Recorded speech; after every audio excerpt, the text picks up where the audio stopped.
अवधूत चिंतन श्री गुरुदेव दत्त श्री स्वामी समर्थ। तर नवीन व्हिडिओमध्ये तुमचं खूप खूप स्वागत आहे।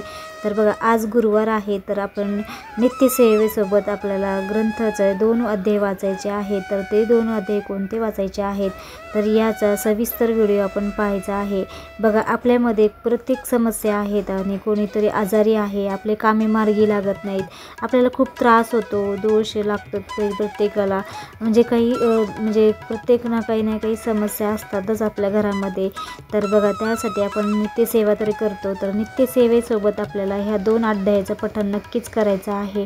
तर ते गुरुचरित्र ग्रंथातले 2 अध्याय आहेत, तर ते आपण नक्कीच रोज वाचले तरी चालतं, पण जरासं कोणाला शक्य नसतं, तर आता बघा, आता पारायण करणं शक्य नसतं, गुरुचरित्र पारायण करायला खूप अटी नियम असतात, त्यामुळे आपण करायला म्हणजे मनात इच्छा असताना सुद्धा आपण करू शकत नाही।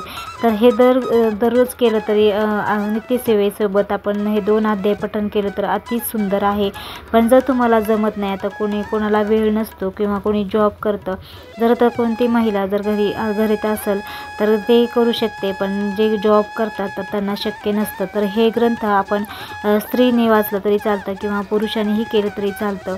बघा, प्रत्येक संकटावर आपल्याला संकट येत असतं, तर त्यावर आपल्याला खूप आपण हे म्हणजे खूप त्रास होत असतो, आपल्याला कुठले संकट आलं तर आपण खूप हे होतं, आपण म्हणजे नाराज होतो किंवा कितीही सेवा केली तरी आपल्याला त्याचं हे भेटत नाही। तर मग बघा, आपल्याला खूप म्हणजे मन खचून जातं, म्हणजे काय करू काही समजत नाही। अशा वेळेस ना खरंच आपली जी काही आपण करतो ना नित्यसेवा किंवा स्वामी सेवा, तर यामुळे आपली खरंच संकट नक्कीच दूर होतात। तर मी पण हे स्वामी प्रत्येक गुरुवारी करतच असते। तर या सेवेने काय होतं, तर आपल्या बघा आरोग्य, शिक्षण यामध्ये काही अडचणी असेल तर गुरुचरित्र वाचन केलं सकारात्मक अनुभव नक्कीच येतो। प्रत्येक समस्या असतात बघा, कुणाचं लग्न जमत नाही, कुणाचं शिक्षणाचं असतं, काही नाही, कुणाचं करिअरबद्दल असतं, तर बघा कुणी आरोग्य, म्हणजे बघा घरामध्ये नेहमी कोणी ना कोणी आजारी पडतं, त्यामुळे आपल्याला काही समजत नाही, काय करावं तेच कळत नाही। तर त्यावेळेस आपण जे काही नित्यसेवा करतो आणि त्याच्यामुळे त्याचा जे म्हणजे बऱ्याच जणांना बघा गुरुचरित्र पारायण केलेलं खरंच खूप प्रचिती आलेली आहे, कुणाचे सगळ्यांचे मनोकामना पण पूर्ण झालेले आहेत। तर गुरुचरित्र पारायण करणं आपल्याला इच्छा असतानाही करू शकत नाही, त्यावेळेस आपण हे 2 अध्याय नक्कीच पठण करायचे आहेत। तर बघा, हे अध्याय पठण करायचे असेल किंवा नित्यसेवा करायची असेल तर अगोदर आपण एकच नियम पाळायचा आहे, ते म्हणजे मांसाहार करायचा नाही आहे। बघा, गुरुवारी तर आपण मांसाहार करत नाहीत किंवा घरामध्ये कोणी करत असेल तर ते बिलकुल करू द्यायचं नाही आहे, कारण याला फक्त एकच आहे की गुरुचरित्र म्हणजे पारायण जेव्हा आपण दर गुरुवारी करतो किंवा इतर दिवशीही करतो, 2 अध्याय पठण करतो किंवा आपण नित्यसेवा करतो, तर आपल्याला मांसाहार करायचा नाही आहे।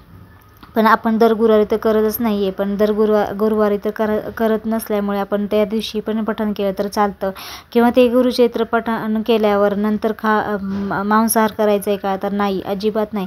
तर आपल्याला मांसाहार त्या दिवशी करायचंच नाही आहे। तर तुम्ही गुरुवारी जर 2 अध्यायाचं पठण करत असाल किंवा नित्यसेवा करत असाल तर ते मांसाहार करायचंच नाही आहे। तर मग तुम्हाला हे 2 अध्याय जर तुम्ही नित्यसेवासोबत दररोज सेवा केली तर चालतं, पण दर गुरुवारी तुम्हाला जर शक्य नसेल तर दर गुरुवारी ही सेवा नक्कीच करायचं आहे। तर बघा, आपण नित्यसेवा केल्यानंतर आपल्याला गुरुचरित्र ग्रंथातला 14वा आणि 18वा अध्याय पठण करायचा आहे। तर आपल्याला ह्या ग्रंथामध्ये आपल्याला पूर्ण म्हणजे ग्रंथ घेऊन करायची गरज नाही आहे। आपल्याला स्वामीच्या मठामध्ये आपल्याला छोटंसं एक ग्रंथ मिळतो, त्यामध्ये गुरुचरित्राचा 14वा आणि 18वा अध्याय असतो, तर ते छोटंसं पुस्तक किंवा ग्रंथ आणायचा आहे। म्हणजे प्रत्येक वेळेस आपल्याला जी काही गुरुचरित्र ग्रंथ मोठा आहे तर ते म्हणजे घेऊन वाचायची गरज नाही आहे। तर ते आपण मठामध्ये असतं ते थोडंसं छोटंसं पुस्तक असतं, तर ते आणलं तरी चालतं। तर दर गुरुवारीही तुम्ही ही सेवा करू शकता, आणि जर तुम्हाला रोज जमत असेल तर तुम्ही तेही करू शकता। बघा आपल्याला ही गुरुचरित्र ग्रंथ हे पुरुष आणि कोणीही करू शकतं, म्हणजे विद्यार्थी करू शकतात, घरातली स्त्री करू शकते, पुरुष करू शकतं, लहान मुले म्हणजे विद्यार्थी असेल तर त्यांनीही करू शकतो. प्रत्येकांच्या काही ना काही समस्या असतात. तर बघा ह्या दर गुरुवारी तुम्ही जर या 2 अध्यायाचं पठण जर केलं ना खरंच तुम्हाला नक्कीच तुमचे मनोकामना पूर्ण होतात. गंडातरापासून संरक्षण लाभते आणि बघा आपल्याला जे 18वा अध्याय ते संपत्तीचा लाभ होऊन आपल्याला दारिद्र्य नाहीसे होते, हे आपल्याला फलश्रुती मिळते. तर आपल्याला ह्या ग्रंथातून आपल्याला 2च अध्याय वाचायचे आहे. तर हे अडचणीतून नक्कीच मुक्त होण्यासाठी हा अध्याय आहे. तुम्हाला प्रत्येक अडचणीतून अलगद बाहेर काढणारे, कारण बघा स्वामी आपले नेहमी आपल्याला अडचणीतून बाहेर काढतात, संकटातून बाहेर काढतात, यावर तर माझा खूप विश्वास आहे. कारण विश्वासाने अंतःकरणाने मनोभावे जर आपण पूजा केली, नित्यसेवेसोबत हे अध्यायाचं पठण केलं ना, तर प्रत्येक गुरुवारी जर तुम्हाला जमलं तर प्रत्येक गुरुवारी करा, नक्कीच करा. तर यामुळे तुम्हाला फलश्रुती तर नक्कीच होते. बघा आपल्याला कष्टाला पर्याय नसतं, पण आपल्या मेहनतीमध्ये आपल्याला मिळत नाही, आपल्याला मनासारख्या कोणत्या गोष्टी होत नाहीत, किंवा आपल्याला बरेच गोष्टी आपल्याला अडचणी असतात आणि घरामध्ये बरेच गोष्टी असतात. तर त्यामुळे थोडासा विश्वासाने आणि मनोभावे जर ह्या ग्रंथाचं पठण केलं किंवा नित्यसेवेसोबत म्हणजे गुरुचरित्राचे या अध्याय ग्रंथाचं पठण केल्यास तुमचे नक्कीच मनोकामना पूर्ण होतात.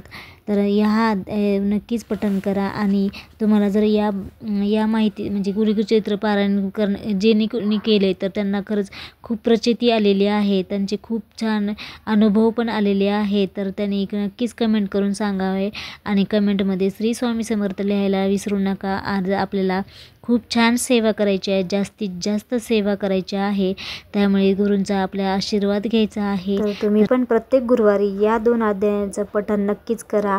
तर तुमच्या सर्व इच्छा पूर्ण हो हे स्वामी समर्थ चरणी प्रार्थना करते. तर आपण पुढच्या छानशा व्हिडिओमध्ये भेटू. तोपर्यंत सगळ्यांना श्री स्वामी समर्थ, जय जय स्वामी समर्थ.